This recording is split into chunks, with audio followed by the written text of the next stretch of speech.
Long ago, in the land of Israel, there was a young boy named David. He was the youngest of 8 brothers and lived in the town of Bethlehem. David wasn't just any boy. He had a special job, looking after his father's sheep.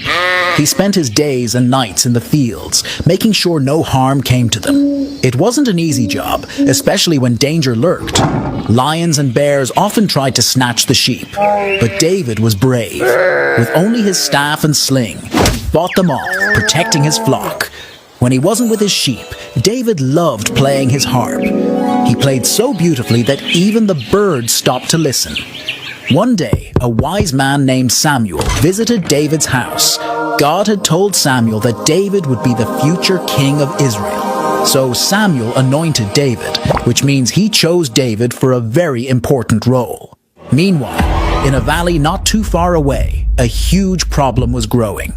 The Israelites and their enemies, the Philistines, were preparing for battle.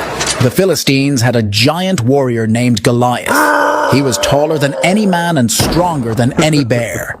Every day, Goliath challenged the Israelites to send a warrior to fight him, but everyone was too afraid. One day, David went to bring food to his brothers who were with the Israelite army. When he saw Goliath, he couldn't believe that everyone was afraid of him. David said, "I'll fight Goliath.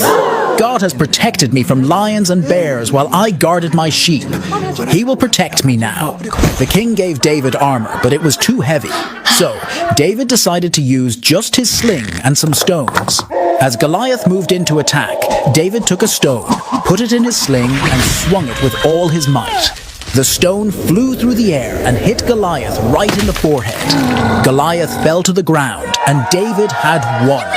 David's bravery showed that no matter how small you are, you can overcome big challenges with faith and courage.